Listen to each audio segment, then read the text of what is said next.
세상을 살아가는 모든 사람들의 공통된 소망은 돈 걱정하지 않고 육체적으로 힘든 일도 하지 않고 편안하게 인생 즐기면서 살아가는 그런 것일 겁니다.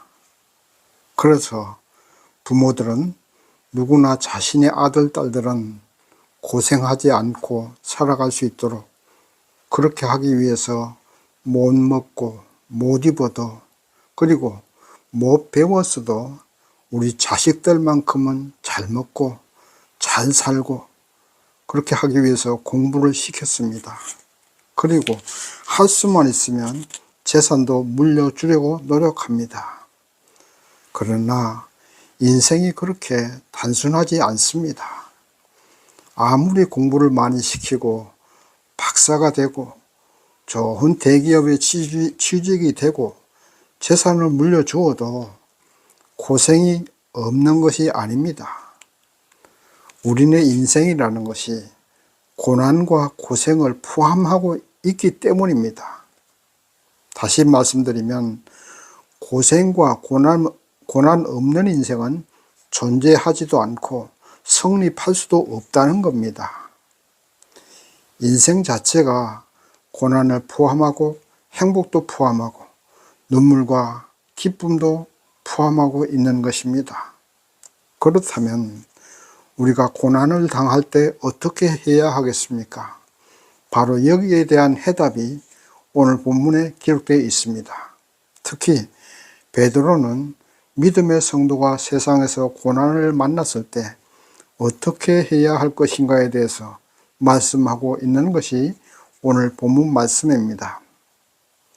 그렇다면 오늘 본문에서 말씀하고 있는 고난을 만났을 때 어떻게 해야 하겠습니까?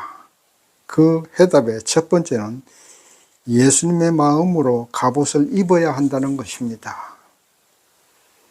오늘 베드로전서 4장 1절 말씀 보시겠습니다.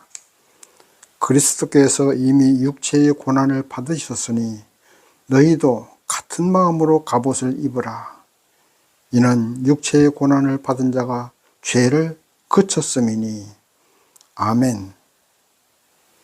예수님은 이 땅에 사시면서 못 먹고 못 입고 잠도 잘 못 자면서 그렇게 살아가셨습니다. 죽음까지도 편안한 침대에서 맞이한 것이 아닙니다. 십자가 고통 속에서 죽으셨습니다. 왜 그렇게 했습니까? 인류의 모든 죄의 짐을 대신 지시고 그 죄의 저주에서 인류를 구원하시기 위해서 그렇게 못 먹고 못 입고 못 자고 편안한 죽음이 아닌 십자가 죽음을 당했던 것입니다. 그 예수님처럼 이 땅에서 살아가면서 믿음 때문에 고난을 당하고 또 믿음이 아니라도 인생은 고난을 당할 수밖에 없으니 예수님의 마음을 품고 그 예수님의 마음으로 갑옷을 입어야 한다고 말씀하고 있는 것입니다. 사람의 마음은 연약합니다. 고생이 오고 고난이 오면요, 우선 당장 피할 장소를 찾고 피할 방법을 찾습니다. 어떻게 하면 이 고난에서 벗어날 수 있을까? 그렇게 생각하지 않습니까? 그러나 예수님은 모든 고난과 환난을 정면으로 받아들였습니다. 피하지 않았어요. 피할 방법을 찾지도 않았습니다. 우리도 예수님의 그 마음으로 갑옷을 입고서 고난과 정면으로 맞서야 합니다. 그대로 고난을 받아들여야 합니다. 그러나 우리의 마음은 예수님의 마음으로 갑옷을 입었기 때문에 고난 앞에서 즐거움으로 고난을 받아들일 수 있습니다. 환난도 그대로 받아들일 수 있는 것입니다. 우리는 안 되지만 예수의 마음으로 갑옷을 입으면 그렇게 할 수 있다는 겁니다.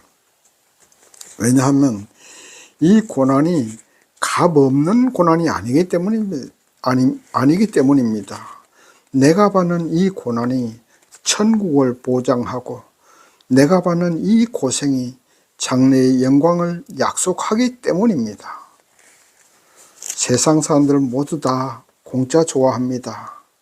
그래서 장사꾼들은 공짜 좋아하는 사람들의 그 심리를 이용합니다.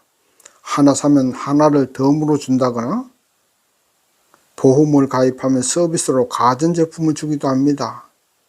그러나 그거 공짜가 아닙니다. 모두가 다 가격에 포함되어 있는 것이에요. 그만한 가격을 주어야 그런 것 받게 되는 겁니다. 여러분이 꿈꾸는 행복과 성공도 고생 없이, 고통 없이, 고난 없이 오지 않습니다. 참고 견디고 땀 흘리고 고생해야 오는 것입니다. 하물며 영원한 삶과 영원한 복락을 약속한 저 하늘나라 천국이 그냥 공짜로 주어지겠습니까? 믿음 생활하려고 하면 분명코 고난과 고생이 옵니다. 그럴 때 우리는 예수님의 마음으로 갑옷을 입으라는 것입니다. 전쟁터에서 갑옷을 입으면 화살을 맞아도 그 화살이 뚫지 못하고 칼로 찔러도 칼이 들어가지 않습니다. 우리 주 예수님의 마음으로 갑옷을 입으면 고난이 와도 낙심하지 않습니다. 고생이라는 화살이 날아와도 피하려 하지 않습니다. 당당하게 맞서서 이겨내게 되어 있습니다. 초대교회 많은 믿음의 성도들이 순교의 현장에서 두려움 없이 도망가려 하지 않고 당당하게 맞서서 죽음을 이겨냈지 않습니까? 죄를 범하지 않고 이겨냈습니다. 예수께서 인류의 죄를 담당하신 것처럼 믿음의 성도들, 또 순교의 믿음의 선배님들이 그들의 죄를 끊어내고 영원한 삶 천국으로 가셨던 것입니다. 그래서 우리는 고난을 통과해야 합니다. 고생도 해야 되고 스트레스도 받아내야 합니다. 편안하게 살려고 하지 마세요. 인간의 몸과 마음은 편안하면 죽음으로 갑니다. 편안하면 퇴보해요. 병이 걸립니다. 장수하는 사람들을 보십시오. 편하게 사는 사람이 장수하는 법 없습니다. 계속적으로 활동하고 일하고 적당히 운동하는 사람이 장수합니다. 인간의 몸은 움직이게 창조되었습니다. 움직이지 않고 누워있으면 병이 들고 맙니다. 마음에도 적당한 스트레스를 받아야 됩니다. 그래야 건강합니다. 그러나 적당한 스트레스가 아닌 너무 많은 스트레스 속에 살아가는 현대인들입니다. 그래서 우리는 예수님의 마음으로 갑옷을 입어야 한다는 겁니다. 그래서 스트레스로 받아들이지 말아야 됩니다. 강물이 깊으면요, 작은 돌멩이 하나 던져도 잠시 파장이 일지만 금방 고요해집니다. 그것처럼 우리 마음이 예수님의 마음이 되었을 때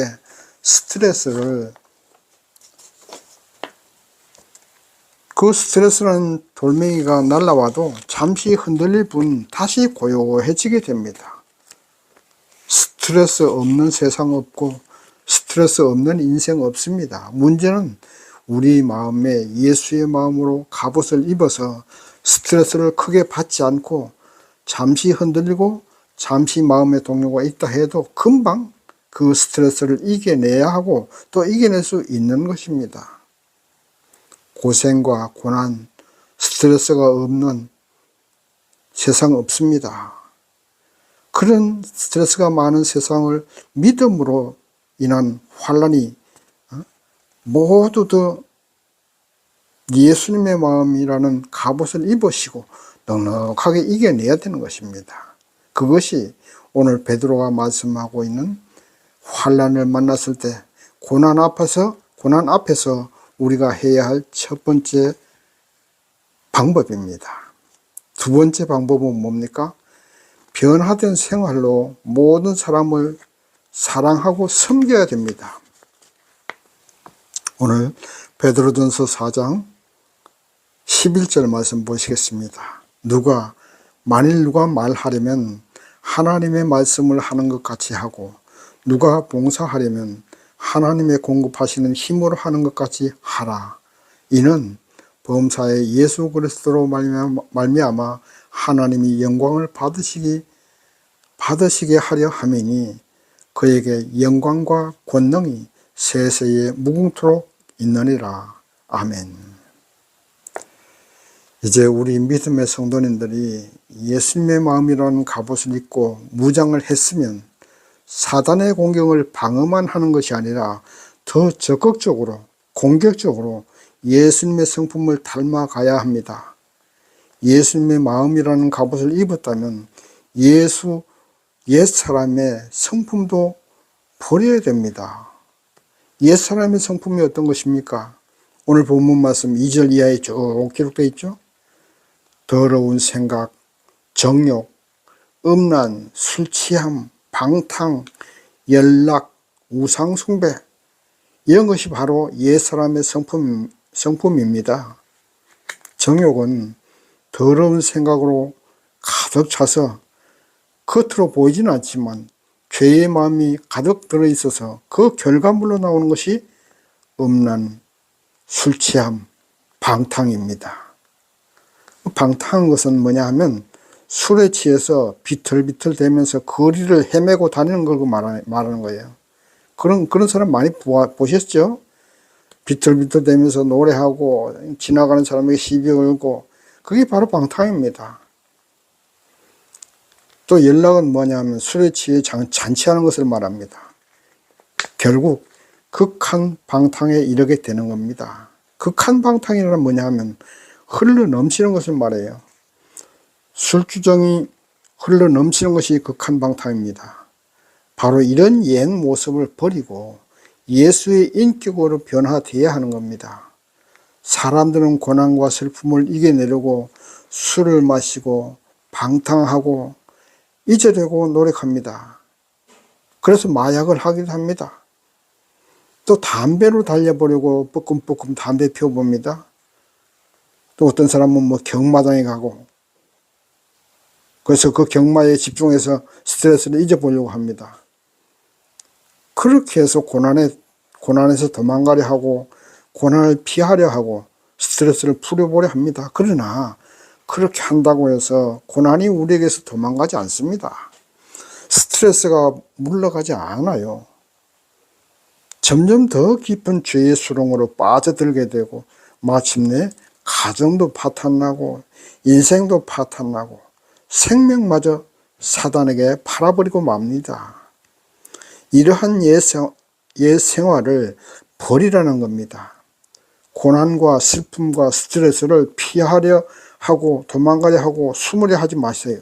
그러면 그럴수록 더 깊게 빠져들게 된다는 사실을 명심하시기 바랍니다. 그러면 고생과 고난을 만났을 때 어떻게 해야 하겠습니까?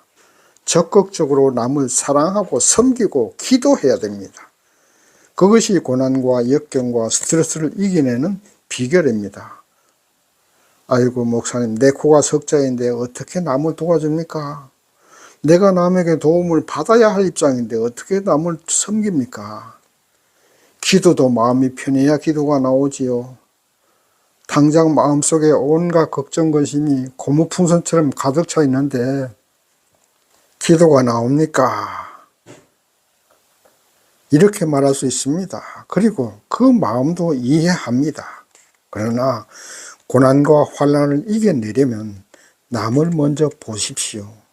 주변에 도움을 필요로 하는 사람이 있는가 살펴보세요. 그들이 바로 나라고 생각하세요. 그래서 그들을 섬기는 것이 나를 섬기는 것이고, 그들을 돕고 그들을 위해서 기도해 주는 것이 바로 나를 위해서 기도하는 것이고 나를 돕는 것이라고 생각하십시오. 과부가 과부 사정 알고 호라비가 호라비 사정 아는 것입니다.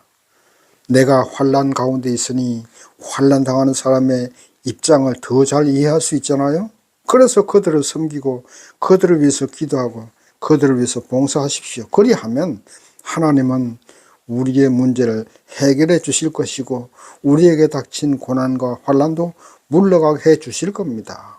내 힘으로 하려 하지 마시고 주위 사람들을 섬기고 돕고, 그렇게 하시면 우리 주님이 우리의 고난은 다 물러가게 해 주실 겁니다.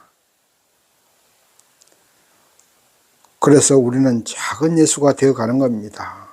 이런 작은 예수가 세상에 가득 차고 많아질 때 세상은 밝아지고 행복해지고 하나님은 영광 받을 수 있을 것입니다. 믿으시기 바랍니다. 고난을 피하려 하지 마십시오. 한숨 쉬고 눈물을 흘리면서 주저앉아 있지도 마십시오. 술로 피하고 도박을 하면서 피하려고 하고 마약을 하면서 피하려 하고 방탕한 생활을 피하려 하지 마십시오. 숨으려고 하지도 마십시오. 그렇게 해서는 절대 이겨낼 수 없습니다. 적극적으로 남을 도울 방법을 생각하십시오. 도움을 필요로 하는 사람을 찾아보세요. 예수께서 우리를 살리셨듯이 우리가 그들을 살리고 돕고 섬기십시오. 그것이 우리가 이 땅에서 승리할 수 있는 비결입니다. 고난과 환난을 이겨낼 수 있는 방법입니다. 사람은 사랑받을 때보다 사랑을 줄 때 더 큰 행복감을 느낍니다. 꽃다발을 선물 받는 사람도 기쁘지만 그 꽃다발을 준비해서 주는 그 사람이 더 먼저 큰 기쁨을 누리게 되는 거예요. 바로 이런 원리가 우리가 고난과 환난을 이겨낼 수 있는 비결이라는 사실을 꼭 기억하시기 바랍니다. 오늘부터 도움받을 곳을 찾지 마시고 도와줄 사람을 찾아보십시오. 사랑을 받으려 하기보다 사랑을 줄 사람을 찾아보십시오. 누가 나를 위해서 기도해 주기를 바라지 말고 기도해 줄 사람을 찾아보시기 바랍니다. 그래서 여러분이 작은 예수가 되어서 세상을 환하게 밝히고 하나님이 영광 받을 수 있게 하시기를 진심으로 바라고 또 바랍니다. 또 세 번째 방법은 뭡니까? 비난받아도 흔들리지 말아야 됩니다. 오늘 베드로전서 4장 4절 말씀 보시겠습니다. 이러므로 너희가 저희와 함께 그런 극한 방탕에 다름질하지 아니하는 것을 저희가 이상히 여겨 비방하나. 아멘. 사람의 마음은 참 이상합니다. 자기와 다른 것을 싫어해요. 자기와 비슷한 사람을 좋아합니다.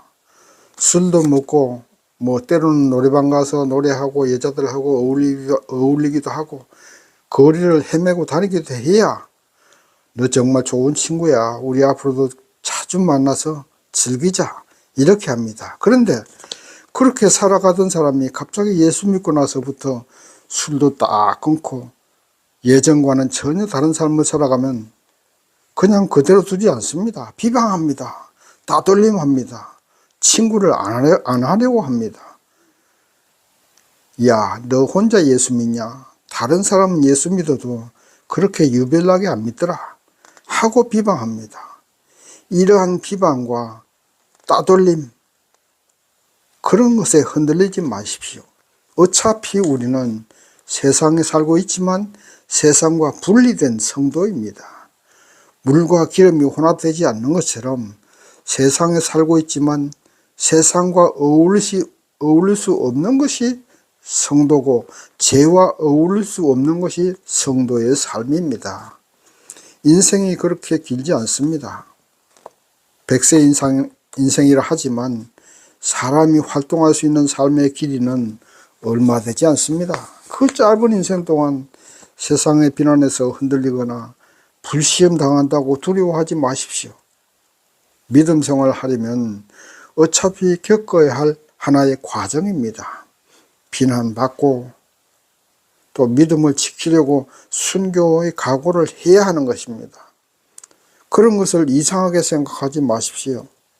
하나님을 믿으면 모든 것이 형통하고 세상에서도 복받고 죽어도 천국 가는 줄 알았는데 죽어서는 천국 갈는지도 모르지만 세상 살아가기가 너무 힘듭니다 하고 하나님 앞에 하소연을 할 수도 있고 이상하게 생각할 수도 있습니다. 그러나 인생이 짧은 것처럼 그런 따돌림과 불시험 당하는 것 그렇게 길지 않습니다.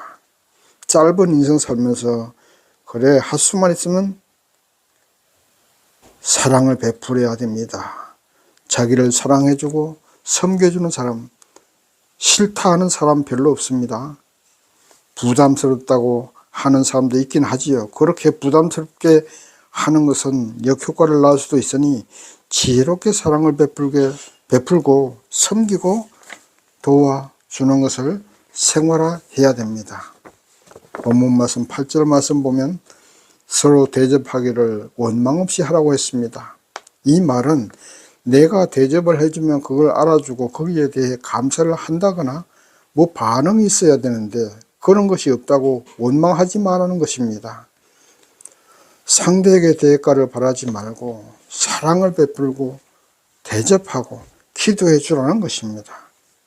내가 한다고 생각하지 마십시오. 내가 한다고 생각하기 때문에 대가가 없으면 원망합니다. 사랑을 베풀고 대접해 주는데 어떻게 나한테 이렇게 할 수 있느냐고 그렇게 합니다. 내가 하는 것이 아니라 예수님이 하신 것이고 하나님이 하신 것으로 생각하라는 말입니다. 나라는 존재를 앞세워서는 안 됩니다. 언제나 하나님을 앞세우고 예수님을 앞세우십시오. 나는 죽어지고 예수가 다시 부활해서 나를 통해서 일하시는 것으로 그렇게 생각하셔야 됩니다. 예수님은 십자가상에서 아버지여 내 영혼을 아버지께 부탁하나이다 하고 숨을 거두셨습니다. 예수님이 영혼을 하나님께 부탁하신 것처럼 우리의 영혼을 하나님께 맡기셔야 내가 죽어지게 됩니다. 내가 죽어지지 않으면 하나님이 일하시지 않습니다. 내가 죽어지지 않으면 원망을 하게 되고 대가를 바라게 되고 사랑을 해도 조건을 달고 사랑을 베푸게 되는 것입니다. 그리고 영혼을 주님께 맡겨야 고난도 이겨낼 수가 있는 것입니다. 지금 이 땅에서 받는 고난과 환난은 썩어질 육체가 받는 것이지 영혼이 받는 것은 아닙니다. 우리 영혼은 하늘 보좌 우편에 앉으신 예수님께 맡기십시오. 그럴 때 우리는 담대해질 수 있습니다. 죽으면 죽으리라. 모든 고난을 당해낼 수가 있고 승리해낼 수가 있는 것입니다. 죽는 것은 육신입니다. 영혼이 죽는 것이 아니에요. 우리의 영혼이 아닙니다. 인간의 본질이 영혼이지 육신이 아니기 때문입니다. 이제 말씀을 정리합니다. 어차피 인생은 고난이 포함되어 있습니다. 환난도 포함되어 있습니다. 고난과 환난 없는 인생은 없습니다. 그러므로 피하려고 해도 피할 수 없고 숨으려고 해도 숨을 수 없는 것이 인생의 고난이고 믿음 생활에서의 환난입니다. 그래서 우리는 예수의 마음으로 갑옷을 입어야 됩니다. 나는 죽어지고 예수가 내 안에 계셔서 예수의 마음으로 사랑하고 섬기고 대접하십시오. 예수님의 사랑만이 결국 승리하게 됩니다. 사랑만이 죄를 이기고 세상을 이기고 담대한 믿음으로 모든 환난을 이겨내고 죽으면 죽으리라 생각하십시오. 우리 영혼을 하나님께 맡기고 죽으면 죽으리라 생각하십시오. 그래서 승리하는 인생을 살 수 있는 저와 여러분 되시기를 주님의 이름으로 축원합니다. 아멘.